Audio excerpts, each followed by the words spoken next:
ఓం శాంతి. ఈరోజు మురళి 8/7/2026. మధురమైన పిల్లలారా, ఈ సభలో బాహ్యముఖులుగా కూర్చోకూడదు, అంటే అంతర్ముఖిలై కూర్చోవాలి. ఆత్మాభిమాని స్థితిలో కూర్చోవాలి. బాబా ఆత్మకు జ్ఞానం చెప్తున్నారు కదా, బాబా ఆత్మిక తండ్రి కదా, ఆత్మిక టీచర్, పరమశిక్షకుడు, ఆత్మలకు చదువు చెప్తున్నారు కాబట్టి ఆత్మిక స్థితిలో కూర్చోవాలి, ఆత్మాభిమానిగా కూర్చోవాలి. అందుకే బాబా అంటున్నారు బాహ్యముఖులుగా కూర్చోకూడదు, తండ్రి స్మృతిలో ఉండాలి. మిత్ర సంబంధికులు లేదా వ్యాపారాలు మొదలైన వాటిని స్మృతి చేయడం ద్వారా వాయుమండలంలో విఘ్నాలు ఏర్పడతాయి. ఎంత పెద్ద శబ్దం చెప్పినారు బాబా. మనము బాబా ఇంట్లో కూర్చొని మురళి వినేటప్పుడు కానీ, యోగం చేసేటప్పుడు కానీ, బాబా ఇంట్లోనే కాదు ఎప్పుడైనా సరే యోగంలో కూర్చోవడం అంటూ జరిగితే శాంతిగా బయట ప్రపంచం యొక్క విషయాలను మర్చిపోయి ఒక 10 నిమిషాలు నేను కూర్చోగలను అనుకున్నప్పుడు కూర్చొని యోగం చేసేటప్పుడు మిత్ర సంబంధికులు, వ్యాపార వ్యవహారాలు, ఏ విషయాలు గుర్తుకు రాకూడదు. ఆఖరికి సేవ గురించి కూడా గుర్తుకు రాకూడదు. గుర్తుకొచ్చిందనుకోండి, బాబా ఏమంటున్నారు, వాయుమండలంలో విఘ్నాలు వస్తాయి. అంటే వాయుమండలం శక్తిశాలిగా అవ్వదు. ప్రశ్న: పిల్లలైన మీ ఆత్మిక డ్రిల్లులో ఉన్న ఏ విశేషతను మనుష్యులు చేయలేరు? జవాబు: ఈ ఆత్మిక డ్రిల్లు బుద్ధికి సంబంధించింది. మనసు బుద్ధి ఇక్కడ ఆవశ్యకత. అందులోని విశేషత ఏమిటంటే, అందులో మీరు ప్రేయశీలుగా అయ్యి మీ ప్రియుణ్ణి స్మృతి చేస్తారు, బాబాని. దీని సూచనగానే మన్మనాభవ అని గీతలో కూడా ఉంది. కానీ మనుషులకు తమ ప్రియుడైన పరమాత్మ గురించే తెలీదు. మరి వారు డ్రిల్ ఎలా చేయగలరు? ప్రేయశీలై ప్రియుణ్ణి ఎలా గుర్తు చేసుకోగలరు? భగవంతుడు భక్తుడు సంబంధంలో గుర్తు చేసుకోవచ్చు, కానీ ప్రేయసి ప్రియుడి లాంటి ప్రేమను భగవంతునితో వాళ్ళు పొందలేరు. వారైతే పరస్పరం ఒకరికొకరు దైహికమైన డ్రిల్లునే నేర్పిస్తారు. శారీరక వ్యాయామం అనండి లేదా యోగాసనాలు అనండి, దాని ద్వారా ఒకరికొకరు దైహిక డ్రిల్నే నేర్పిస్తారు. ఓం శాంతి. ఓం శాంతి. బాబా యోగంలో కూర్చోబెట్టే పిల్లలు ఇక్కడ ఏం చేస్తున్నారో పిల్లలకు తెలుసు. బాబా అంటున్నారు, మనం ఇప్పుడు యోగంలో కూర్చున్నప్పుడు కూడా శాంతిగా కూర్చోవాలి, మరియు బాబా యొక్క స్మృతిలో కూర్చోవాలి, మరియు తండ్రికి కూడా తెలుసు. సో బాబా అంటున్నారు, యోగంలో కూర్చోబెట్టే పిల్లలు ఇక్కడ ఏం చేస్తున్నారో పిల్లలకు తెలుసు, మరియు తండ్రికి కూడా తెలుసు. స్మృతి యాత్ర డ్రిల్లును చేయిస్తున్నారు బాబా. నోటితో ఏమీ ఇక్కడ చెప్పాల్సిన అవసరం లేదు. ఇది ఎవరి స్మృతి? పరంపిత పరమాత్మ అయిన శివబాబా యొక్క స్మృతి. వారి స్మృతిలో ఉండడం ద్వారా మన వికర్మలు ఏవైతే ఉన్నాయో అవన్నీ భస్మమైపోతాయి, వికర్మాజీతులుగా అయిపోతారు. అయితే ఇక్కడ యోగంలో కూర్చున్నప్పుడు ఎవరు వచ్చినారు, ఎవరు పోయినారు, ఏమైంది, ఇవన్నీ చూడకూడదు. యోగంలో కూర్చున్న తర్వాత శాంతిగా కూర్చోవాలి, మనస్సుని పరంధామం వైపు సంలగ్నం చేయాలి, బాబా స్మృతిలో నిమగ్నం కావాలి. బాబాను సముఖంగా పరంధామంలో చూస్తూ లేదా సూక్ష్మతంలో బ్రహ్మబాబా శరీరంలో శివబాబాను చూస్తూ యోగం చేయాలి. అంతేకాని ఇతరత్ర ఎవరు వచ్చినారు, ఎవరు పోయినారు, ఏమైతా ఉంది, ఎవరు మాట్లాడుకుంటున్నారు, ఏం చేస్తా అన్నారు, ఇవన్నీ చూస్తే వేస్ట్ కదా, టైం వేస్ట్. వికర్మలు ఎలా భస్మమవుతాయి? అసలు కుదరదు. బాబా అంటున్నారు, వికర్మలు ఏవైతే ఉన్నాయో అవన్నీ పరమాత్మ స్మృతి ద్వారానే భస్మం అవుతాయి, వికర్మాజీతులుగా అయిపోతారు.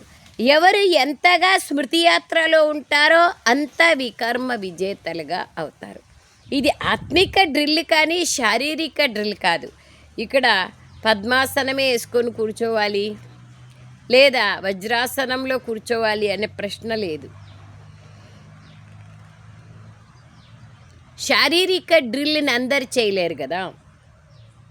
ప్రపంచంలో అందరూ నేర్పించేది అదే కదా, శారీరక డ్రిల్. బాబా నేర్పించేది ఆత్మిక డ్రిల్. భారతదేశంలో ఏ డ్రిల్ అయితే నేర్పిస్తారో అవన్నీ దైహికమైనవే. యోగాసనాల ద్వారా శరీర ఆరోగ్యం బాగుంటుంది, బ్రీతింగ్ ప్రాబ్లమ్స్ ఉండవు, బ్లడ్ సర్క్యులేషన్ బాగుంటుంది, హెల్త్ బాగుంటుంది, తాత్కాలికంగా మనసు కూడా ప్రశాంతంగా ఉంటుంది. అయితే పరమాత్మతో జోడింపచేసి పరమాత్మ ద్వారా శక్తులు పొందడం ఇవన్నీ జరగవు. అది బాబా అంటున్నారు. అవన్నీ దైహికమైనవి. ఇక్కడ ఇది ఆత్మిక డ్రిల్. ఈ ఆత్మిక డ్రిల్ గురించి పిల్లలైన మీకు తప్ప ఇంకెవ్వరికీ తెలియదు. ఆత్మిక డ్రిల్ యొక్క సూచన గీతలో కూడా తప్పకుంది. రాజవిద్య రాజగుహ్య యోగ. ప్రతి అధ్యాయం పేరు యోగమనే ఉంది. జ్ఞానం చెప్పిండేది కానీ యోగం అనే శబ్దమే చెప్పారు. యోగానికి సంబంధించిన జ్ఞానం. సాంఖ్యయోగ, కర్మయోగ, మోక్ష సన్యాస ప్రాప్తి యోగ, భక్తి యోగ, ఈ విధంగా యోగ అని అన్నారు. యోగానికి సంబంధించిన జ్ఞానాన్ని చెప్పడం జరిగింది. అందుకే భగవద్గీతలో రాజవిద్య రాజగుహ్య యోగ అనేటువంటి చాప్టర్లో రాజవిద్య అంటే ఏమి, రాజయోగం అంటే ఏమి, మనస్సుని పరమాత్మ వైపు సంలగ్నం చేయాలనే విషయాన్ని చెప్పారు. ఈ ఆత్మిక డ్రిల్ని బాబా అంటారు గీతలో కూడా తప్పకుండా ఉంది.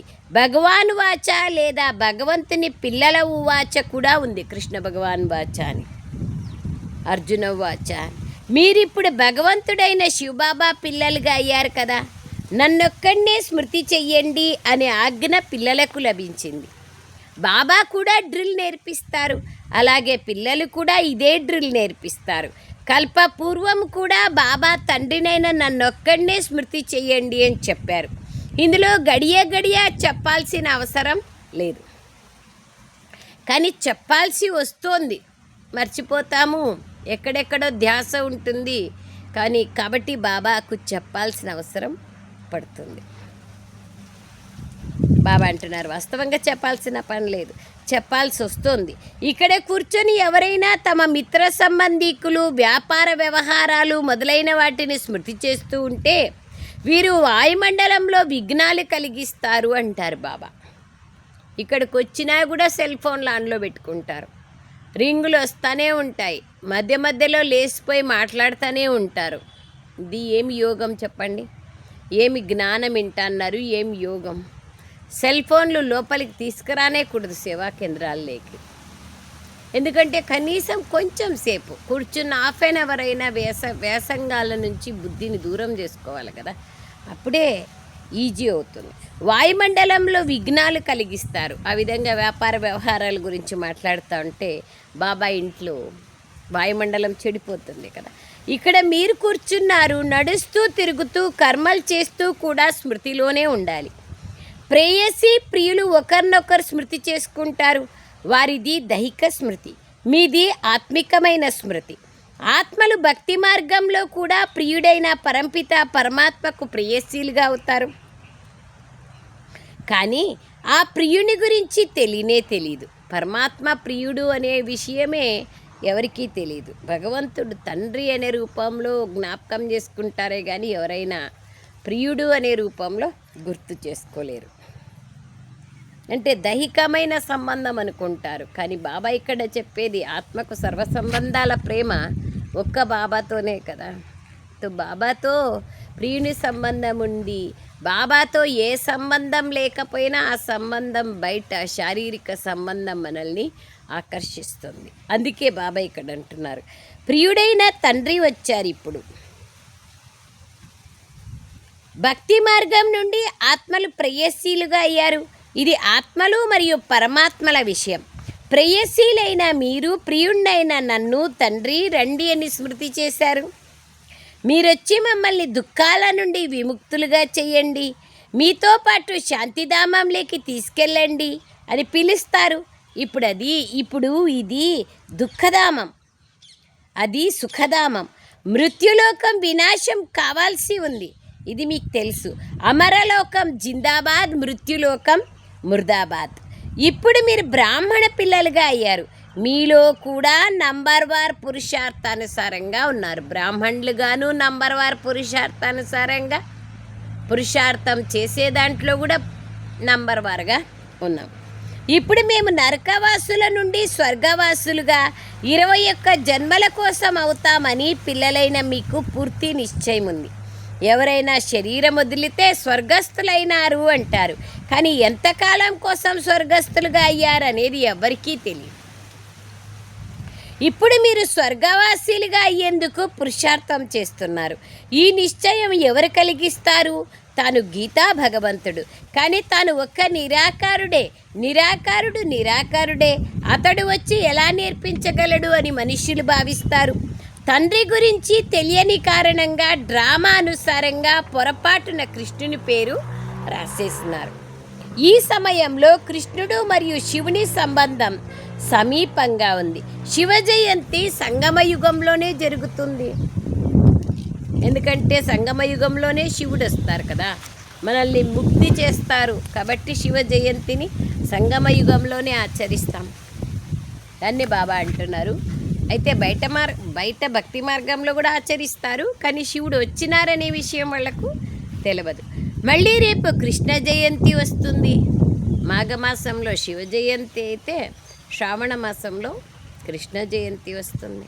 శివ జయంతి రాత్రి వేళల్లో జరుగుతుంది, ఉపవాసం జాగరణ. కృష్ణ జయంతి ఉదయం జరుగుతుంది, దాన్ని ప్రభాతం అంటారు. ఎప్పుడైతే శివరాత్రి పూర్తి అవుతుందో అప్పుడు మళ్ళీ కృష్ణ జయంతి జరుగుతుంది. ఈ విషయాలను పిల్లలే అర్థం చేసుకుంటారు. ఇక్కడ సభలో ఎవరు బాహ్యముఖులుగా కూర్చోకూడదు. అండర్లైన్ చేసుకోండి ఇది నియమము అంటున్నారు బాబా. శ్రీమతం అనండి, నియమం అనండి. బాబా దగ్గరికి ఎందుకు వస్తున్నాం మనము? బాబాతో ప్రాప్తి పొందేకి కదా. ఇక్కడ కూడా బహిర్ముఖంగా ఉంటే బాబాతో ప్రాప్తి ఎట్లా పొందుతాము? అసంభవం కదా. బహిర్ముఖ ఆనందం లభించవచ్చు, మాట్లాడేది, ఒకరినొకరు కలుసుకునేది బాబా చెయ్యొద్దని లేదు. కాకపోతే లగన్ ఒక్క బాబాతో ఉండాలి, బహిర్ముఖులుగా ఉండకూడదు. ఇది నియమం. ప్రతిజ్ఞ చేసుకోండి. ఈరోజు బాబా ఇంటికి వెళ్ళినప్పుడన్నా కనీసం బహిర్ముఖతలో లేకోకుండా అంతర్ముఖిగా అయ్యి కేవలం యోగము జ్ఞానం యొక్క విషయాలను మాట్లాడుతూ పరస్పరం కలిసిన మీరేం పురుషార్థం చేస్తున్నారు, మీకేమనిపిస్తూ ఉంది? బ్రాహ్మణులు ఈరోజు బాబా మురళిలో ఈ విషయం చెప్పినారు అని జ్ఞానం యొక్క చర్చనే జరగాలి, కానీ మిగతా విషయాలు ఉండకూడదు. ఆలోచించుకోండి, పరిశీలించుకోండి ఏ విషయాలు మాట్లాడుకుంటామని. తండ్రి స్మృతిలో ఉండాలి. మనుషులు ఓ పతిత పావన రండి, మీరొచ్చి మమ్మల్ని పావనంగా తయారు చేయండి అని పిలుస్తారు. కానీ డ్రామానుసారంగా రాతి బుద్ధి కలవారు ఏమీ అర్థం చేసుకోరు. వారికి తెలిసినట్లయితే ఇతరులకు కూడా తెలియచేస్తారు కదా. ఇప్పుడు ఇది కలియుగ అంతిమం. మళ్ళీ ఎప్పుడైతే బాబా వస్తారో అప్పుడు మళ్ళీ ఆది అనగా ప్రారంభం అనేది జరుగుతుంది. మనుషులైతే పూర్తి ఘోర అంధకారంలో ఉన్నారు. ఇంకా కలియుగానికి 40,000 సంవత్సరాలు ఉందని భావిస్తూ ఉంటారు. హద్దు యొక్క తండ్రి ఎప్పుడు పతిత పావనుడు కారు, బేహద్దు తండ్రే ఇవన్నీ విషయాలు అర్థం చేయిస్తారు. చాలామందిని బాపు లేదా తండ్రి అని పేరు పెట్టేశారు. వృద్ధులను కూడా బాపు లేదా తండ్రి అంటారు. ఆత్మిక పితాశ్రీ ఒక్క బాబాని. తానే పతిత పావనులు, జ్ఞానసాగర్లు. పిల్లలు పావనులుగా అయ్యేందుకు జ్ఞానం కావాలి. నీటిలో స్నానం చేయడం ద్వారా ఎవరూ పావనులుగా కారు. శివబాబా మన ముందు ఈ శరీరంలో ప్రత్యక్షంగా ఉన్నారని మీకు తెలుసు. వారు బ్రహ్మ ద్వారా బ్రాహ్మణులకు రాజయోగాన్ని నేర్పిస్తున్నారు. వారు అర్జునుని కోసం భగవాన్ వాచ అనేస్తారు. బ్రాహ్మణుల నామరూపాలే అక్కడ లేవు గీతలు. బ్రహ్మ ద్వారా స్థాపన, విష్ణువు ద్వారా పాలన అని గాయనం ఉంది. స్థాపనను బ్రహ్మ ద్వారానే చేస్తారు, కానీ విష్ణువు ద్వారా కానీ శంకర్ని ద్వారా కానీ చెయ్యరు. పిల్లలైన మీకు ఈ వివరణ ఇప్పుడే లభిస్తుంది. తండ్రి ఇక్కడికి రావాల్సి ఉంటుంది. ఏ ఆత్మ వాపస్ ఇంటికి వెళ్ళడానికి వీల్లేదు. ఎవరైతే వస్తారో వాళ్ళంతా సతోరజో తమోల నుండి దాటాల్సిందే. కృష్ణుడు కూడా పూర్తి 84 జన్మలు తీసుకుంటారు. 84వ జన్మనే బ్రహ్మబాబా కదా. మళ్ళీ పూర్తిగా 5000 సంవత్సరాల పాత్రను అభినయించాడు. ఎప్పుడైతే ఆత్మ గర్భంలో ఉంటుందో అప్పుడు కూడా జన్మ ఉన్నట్లే కదా. కృష్ణుని ఆత్మ ఎప్పుడైతే సత్యుగంలోకి వస్తుందో, గర్భంలోకి ప్రవేశిస్తుందో అప్పటి నుంచే 5000 సంవత్సరాల్లో 84 జన్మల పాత్రను అభినయించాలి. శివ జయంతిని జరుపుకుంటున్నారంటే వీరిలో బాబా కూర్చొని ఉన్నారు కదా. కృష్ణుని ఆత్మ కూడా గర్భంలోకి వచ్చి కదలికలు జరిగినప్పటి నుంచి 5000 సంవత్సరాల లెక్క ప్రారంభమవుతుంది. ఎప్పటి నుంచి ప్రారంభమవుతుంది? ఈరోజు అండర్లైన్ చేసుకోండి. కృష్ణుడు పుట్టినాడా, కృష్ణుడు పుట్టినాక రాజ్యాభిషేకం అయినాక 111 స్టార్ట్ అవుతుంది కదా, అంతవరకు కాదు కదా బాబా ఈరోజు చెప్తున్నారు. వినండి. కృష్ణుని ఆత్మ గర్భంలోకి వచ్చి కదలికలు జరిగినప్పటి నుంచి 5000 సంవత్సరాల లెక్క ప్రారంభమవుతుంది. గర్భంలో ప్రవేశం చేస్తానే, గర్భ మెహలులో ప్రవేశం చేస్తానే 5000 సంవత్సరాల యొక్క పాత్ర ప్రారంభమవుతుంది. ఏమైనా ఎక్కువ తక్కువలుంటే అది 5000 సంవత్సరాలలో తగ్గిపోతుంది. ఇవి అర్థం చేసుకోవాల్సిన చాలా సూక్ష్మమైన విషయాలు. అండర్లైన్ చేసుకోండి. కృష్ణుని ఆత్మ ఈ జ్ఞానాన్ని మళ్ళీ శ్రీకృష్ణునిగా అయ్యేందుకు తెలుసుకుంటోంది. మీరు కూడా కంసపురి నుండి కృష్ణపురిలోకి వెళ్తారు. ఈ విషయాలను బాబాయే కూర్చొని పిల్లలకు అర్థం చేయిస్తున్నారు. మాయ చాలా శక్తివంతమైనది. అది మంచి మంచి మహారథులను కూడా ఓడింపచేస్తుంది అని బాబా అంటున్నారు. జ్ఞానం తీసుకుంటూ గ్రహచారం కూర్చుంటుంది. ఆశ్చర్యవంతులై నావారిగా అవుతారు. అందరికీ జ్ఞానం చెప్తారు. మళ్ళీ అహోమాయ పారిపోతారు. సంపాదనలో గ్రహచారం కూర్చుంటుంది. అందరిపైన రాహుగ్రహణం వచ్చింది. ఇప్పుడు బాబా అంటున్నారు మీపైన బృహస్పతి దశ కూర్చోంది. వృక్షపతి అయిన బాబా బృహస్పతి దశను మనపైన కూర్చోబెడుతున్నారు. మళ్ళీ నడుస్తూ కొందరిపైన రాహుగ్రహణం కూర్చుంటుంది. కావుననే ఈ ప్రపంచంలో మహాన్ దౌర్భాగ్యశాలులను చూడాలనుకుంటే ఇక్కడే చూడండి అంటారు. మహాన్ మూర్ఖులను చూడాలన్నా ఇక్కడే చూడండి. జ్ఞానాన్ని అర్థం చేసుకోలేక బాబా చెయ్యిని వదిలిపోయేవాళ్ళు మహా సౌభాగ్యశాలీలు కాకుండా మహా దౌర్భాగ్యశాలులు, దురదృష్టవంతులను కూడా ఇక్కడే చూడండి అంటున్నారు బాబా. మేము తండ్రి నుండి సుఖం యొక్క వారసత్వాన్ని తీసుకుంటున్నాము అని ఆత్మ అంటుంది. బాబా మీ నుండి కల్పపూర్వం కూడా మేము ఈ వారసత్వాన్ని తీసుకున్నాం. ఇప్పుడు మళ్ళీ బాబా వద్దకు వచ్చారు. బయట మీ సెంటర్లలోకి అర్థం చేసుకునేందుకు ఎంతోమంది వస్తారు.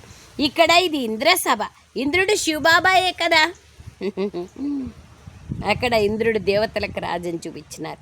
తాను జ్ఞానవర్షాన్ని కురిపిస్తారు. కావున ఇటువంటి సభలేకి పతితులు ఎవ్వరూ రాకూడదు. సెంటర్లలో వస్తూ ఉంటారు కొత్త వాళ్ళంతా. అయితే మధుబనానికి అలాంటి వాళ్ళని తీసుకెళ్ళకూడదు కదా. కొంతమంది ఎంత బాగా చెప్తారు, మధుబనానికి తీసుకెళ్తే కదక్క బాబా మిల్లానికి, అది చూస్తే కదా వాళ్ళలో మార్పు వస్తుంది. బాగా అర్థం చేసుకోండి. జ్ఞాన మార్గదర్శకులుగా అయ్యి బ్రాహ్మణీలు ఎవరైతే వస్తారో వారికి మీతో పాటు వికారాల్లోకి వెళ్ళే వారిని ఎవరిని తీసుకురావడానికి వీల్లేదని బాబా చెప్తున్నారు. లేకపోతే ఇరువురు రెస్పాన్సిబుల్ అవుతారు. ఇరువురిపైన బాధ్యత పడుతుంది, బరువు పడుతుంది. ఎవరైనా వికార్లను మీతో పాటు తీసుకొస్తే మీపైన ఎన్నో మచ్చలు పడతాయి. Underline please. ఆ తర్వాత చాలా భారీ శిక్ష లభిస్తుంది. అలా తీసుకొచ్చే వారిపైన ఎంతో బాధ్యత ఉంది. మానస సరోవరంలో స్నానం చేస్తే దేవకన్యలుగా అయిపోతారు అని కాశ్మీర్లో చూపిస్తారు. కానీ వాస్తవికంగా ఇది జ్ఞాన మానస సరోవరం. నిజానికి ఇదే ఈ జ్ఞాన మానస సరోవరం. నిన్నేమన్నారు బాబా? కామధేనువులు అన్నారు, సర్చ్ లైట్ అన్నారు, విజయీ ఆత్మలు అన్నారు. ఈరోజు బాబా ఏమంటున్నారు? మీరు దేవకన్యలు, జ్ఞాన మానస సరోవరంలో మునిగి దేవకన్యలుగా అవుతున్నారు. ఎంత నషా పాయింట్స్. బాబా అంటున్నారు జ్ఞానవర్షాన్ని కురిపిస్తారు. బాబా జ్ఞానసాగరుడు కదా. మీరు నది మరియు సరోవరాలు కూడా ఉన్నాయి. నదులు ఉన్నాయి, సరోవరాలు ఉన్నాయి. సరోవరాలు నదుల కంటే తక్కువ. జ్ఞానసాగరుడు వీరిలో కూర్చొని బ్రహ్మలో పిల్లల్ని స్వర్గంలోకి తీసుకెళ్లేందుకు అర్హులుగా చేస్తున్నారు. స్వర్గంలో శ్రీ లక్ష్మీనారాయణల రాజ్యం ఉంటుంది. ఇది ప్రవృత్తి మార్గం యొక్క లక్ష్యము మరియు ఉద్దేశం. మేమిరువురము జ్ఞానాగ్నిలో కూర్చొని లక్ష్మీనారాయణలుగా అవుతాం అంటారు. ఉన్నత పదవిని పొందాలి కదా. అర్ధకల్పం ఆత్మలు తప్పిస్తూ ఉన్నాయి. తండ్రి మీరు రండి, మీరొచ్చి మాకు రాజయోగాన్ని నేర్పించి పావనంగా తయారు చెయ్యండి అంటారు. బాబా వచ్చి ప్రేరణని ఇస్తారు అనే మాట కాదు ఇక్కడ. ప్రేరణ అంటే ఇంక ఎవరికైనా చేయొచ్చు కదా బాబా. భారతవాసులు ఎవరైతే దేవీ దేవతలను నమ్ముతారో వారు తప్పకుండా 84 జన్మలు తీసుకున్నారు. దేవీ దేవతల భక్తులు ఎవరైతే ఉంటారో వారికి అర్థం చేయించే ప్రయత్నం చేయండి. భక్తి జ్ఞాన వైరాగ్యాలు కదా. ఆటోమేటిక్గా భక్తి పూర్తి అయినప్పుడే జ్ఞానం లభిస్తుంది. మరియు జ్ఞానం లభించిందంటే భక్తి పైన కూడా వైరాగ్యం అనేది వస్తుంది, తెలుసుకున్నాక జ్ఞానం. బాబా అంటున్నారు, భక్తులు ఎవరైతే ఉంటారో వారికి అర్థం చేయించే ప్రయత్నం చేయండి. తండ్రి వచ్చి బ్రాహ్మణ వంశము, సూర్యవంశము, చంద్రవంశము ఈ 3 ధర్మాలని ఏ విధంగా స్థాపన చేస్తారో తెలియచేయండి. అర్ధకల్పం మళ్ళీ బాబా అంటారు ఇంకే ధర్మ స్థాపన జరగదు, ఒకే ధర్మం ఉంటుంది సత్యత్రేతాయుగాలలో. మళ్ళీ అర్ధకల్పంలో ఎన్ని లెక్కలేనన్ని మఠాలు, ధర్మాలు, పంథాలు స్థాపన అవుతాయి.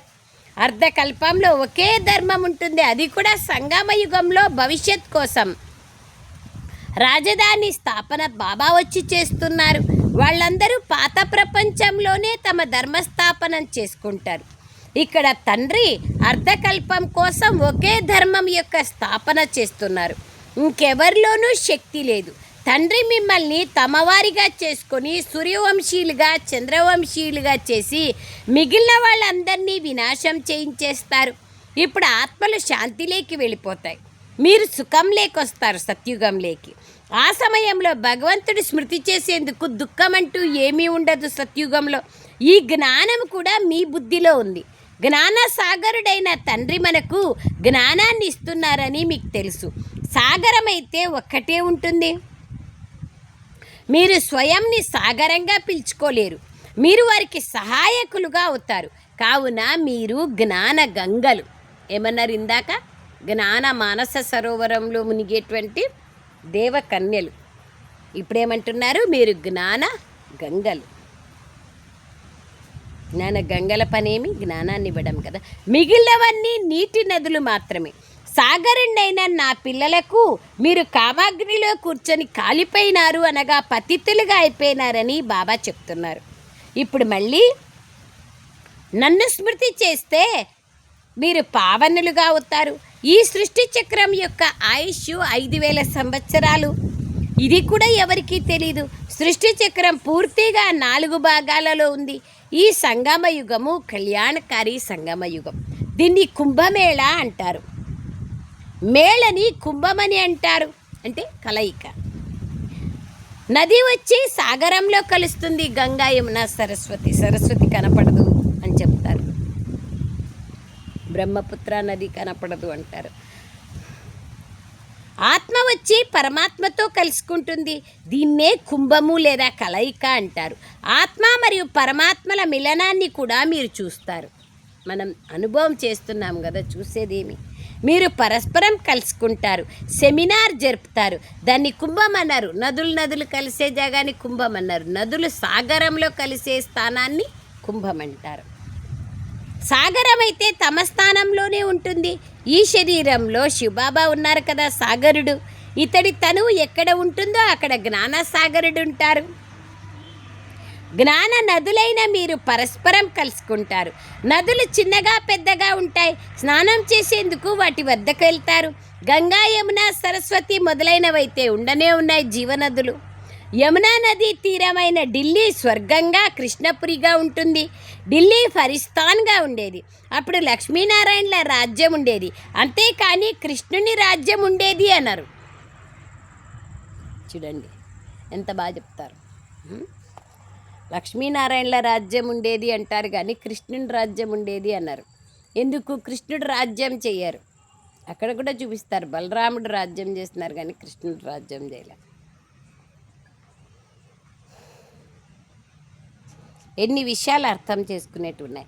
రాధాకృష్ణులు యుగాలుగా అయితే అప్పుడు రాజ్యం చేయగలరు. ఇప్పుడు పిల్లలైన మీరు ఎంతటి సంతోషంలో ఉన్నారు అని బాబా అంటున్నారు. ఉన్నామా అని చూసుకోవాలి. మాయ తుఫాన్లు అయితే ఎన్నో వస్తాయి. ఇది బేహద్ బాక్సింగ్, మల్ల యుద్ధం. పంచవికారాలతో ప్రతి ఒక్కరి యుద్ధం కొనసాగుతుంది. బాబాను నిరంతరం స్మృతి చేయాలని మనం చెప్తాం. మాయ మన యోగాన్ని దూరం చేసే ప్రయత్నం చేస్తుంది.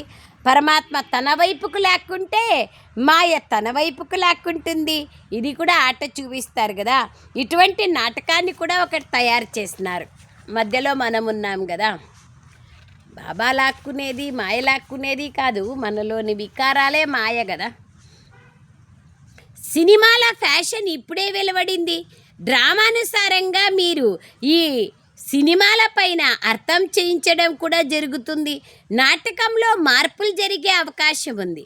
కానీ ఇదైతే అనాది అవినాశి డ్రామాగా రచింపబడుతోంది. ఫలానా వారు చనిపోయినారు, వారి పాత్ర అంతే ఉంది. మరి మనం ఎందుకు చింతించాలి? ఇది డ్రామా కదా. శరీరంను వదిలేశారు, మళ్ళీ రాలేరు. మరి ఇక ఏడవడం వల్ల లాభమేముంది? మోహం మమకారం కదా. కాబట్టి ఏడుస్తారు. దీని పేరే దుఃఖధామం. సత్యుగంలో మోహజిత్తులైన రాజులు ఉంటారు. దీనిపైన ఒక కథ కూడా ఉంది. సత్యుగంలో మోహం యొక్క విషయమే ఉండదు. ఇక్కడ మనుషులకు ఎంత మోహం ఉంటుంది. ఎవరికైనా ఏడుపు రాకపోతే ఇతరులు ఏడ్చి కూడా వారిని ఏడిపిస్తారు. తద్వారా వీరు బాధపడుతున్నారు అని అందరూ భావించాలి అనుకుంటారు. లేకపోతే గ్లాని జరుగుతుంది అంటారు. ఏం బా వీళ్ళ భర్త చనిపోయినా, అమ్మ చనిపోయినా, నాయన చనిపోయినా వీళ్ళు ఏడుసరి అనుకుంటారు. ఏడిచ్చే దాని కారణంగా లాభం లేదు కదా. ఇంకా ఆత్మ ఇంకొక జన్మ తీసుకోకుండా ఇక్కడిక్కడే తిరుగుతూ ఉంటుంది. అందుకోసమే ఏడవకూడదు. మోహ మమకారాలు ఉంటేనే ఏడుస్తారు. తద్వారా వీరు బాధపడుతున్నారని అందరూ భావిస్తారు. లేకపోతే గ్లాని జరుగుతుందనుకుంటారు. ఈ ఆచారాలన్నీ భారతదేశంలోనే ఉన్నాయి. భారతదేశంలోనే సుఖము, భారతదేశంలోనే చాలా దుఃఖము ఉంటుంది. భారతదేశంలో దేవీదేవతల రాజ్యం చేసేవారు. పాత చిత్రాలని కూడా చాలా సంతోషంగా తీసుకుంటారు ఫారినర్స్. పాత వస్తువులకు ఎంతో గౌరవం ఉంటుంది. అందరికన్నా పాతవారైన శివుడి ఇక్కడికి వచ్చారు కదా, వారికి ఎంతగా పూజ చేస్తారు. ఇప్పుడు శివబాబా వచ్చారు, మీరు ఇప్పుడు పూజ చెయ్యరు, గౌరవం ఇవ్వాలి కదా. ఆయన మాట పైన నడవాలి. వారు ఒకప్పుడు వచ్చి వెళ్ళారు, కావుననే వారి పూజన చేస్తారు. పూజన చేయాల్సిన అవసరం లేదు. కానీ మనము బాబా చెప్పిన ఆజ్ఞానుసారంగా మాత్రం నడవాలి. దాంట్లో మళ్ళా మన్మతాన్ని మిక్స్ చేయకూడదు. अच्छा मीठे सिखलरे बच्चों प्रति मात पिता बाप दादा का याद प्यार और गुड मॉर्निंग। रूहानी बाप की रूहानी बच्चों को नमस्ते। हम रूहानी बच्चों की रूहानी मात पिता बाप दादा को याद प्यार गुड मॉर्निंग और नमस्ते नमस्ते नमस्ते। बाबा नमस्ते. ధన్యవాదాలు తండ్రి, ధన్యవాదాలు. సారాంశం: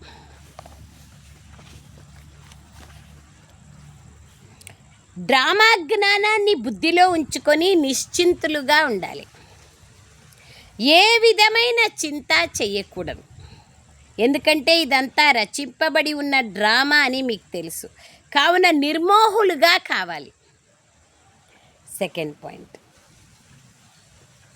బాబా ద్వారా అందరిపైన బృహస్పతి దశ కూర్చోంది. కావున రాహుగ్రహణం తగలకుండా ఉండేలాగా సంభాళన చేసుకోవాలి. ఎటువంటి గ్రహచారం ఉన్నా దాన్ని జ్ఞానదానం ద్వారా సమాప్తం చేసుకోవాలి. ఏ దానము? అక్కడ బయట ప్రపంచంలో దానం అన్నారు, కానీ మీకు గ్రహణం పట్టింది, గోదానం భూదానం చేస్తే పోతుంది అని రకరకాలుగా మార్చినారు. అయితే బాబా ఏమంటున్నారు? మీకొచ్చిన గ్రహణం పోవాలంటే జ్ఞానదానం చేయండి. వరదానం: స్వయం యొక్క టెన్షన్ పైన అటెన్షన్ ఉంచి విశ్వం యొక్క టెన్షన్ని సమాప్తం చేసే విశ్వ కళ్యాణకారిగా కండి. వేరే వాళ్ళ టెన్షన్ని సమాప్తం చేయాలంటే స్వయం టెన్షన్ నుండి దూరమైనప్పుడే చేయగలం కదా. నేనే అలజడిలో ఉంటే వేరే వాళ్ళ అలజడిని ఎట్లా సమాప్తం చేస్తాను? అలాంటి వాళ్ళే, వేరే వాళ్ళ యొక్క అలజడిని సమాప్తం చేసేవాళ్ళే విశ్వ కళ్యాణకారి ఆత్మలు. ఇతరుల పట్ల ఎక్కువ అటెన్షన్ ఇచ్చినట్లయితే మీ లోపల టెన్షన్ పెరుగుతుంది. కావున విస్తారాన్ని పెంచేందుకు బదులుగా సారస్వరూపంలో స్థితులు కాండి. క్వాంటిటీతో ఉన్న సంకల్పాలను ఇముడ్చుకొని క్వాలిటీ సంకల్పాలను చేయండి. మొదట మీ టెన్షన్ పైన అటెన్షన్ పెట్టండి. అప్పుడు విశ్వంలో అనేక రకాలైన అలజడులు ఏవైతే ఉన్నాయో వాటిని సమాప్తం చేసి విశ్వ కళ్యాణకారులుగా కాగలుగుతారు. మొదట మిమ్మల్ని మీరు చూసుకోండి, ఇంపార్టెంట్. మీ సేవ ఫస్ట్. మీ సేవ చేసుకున్నట్లయితే ఇతరుల సేవ స్వతహాగా జరుగుతుంది.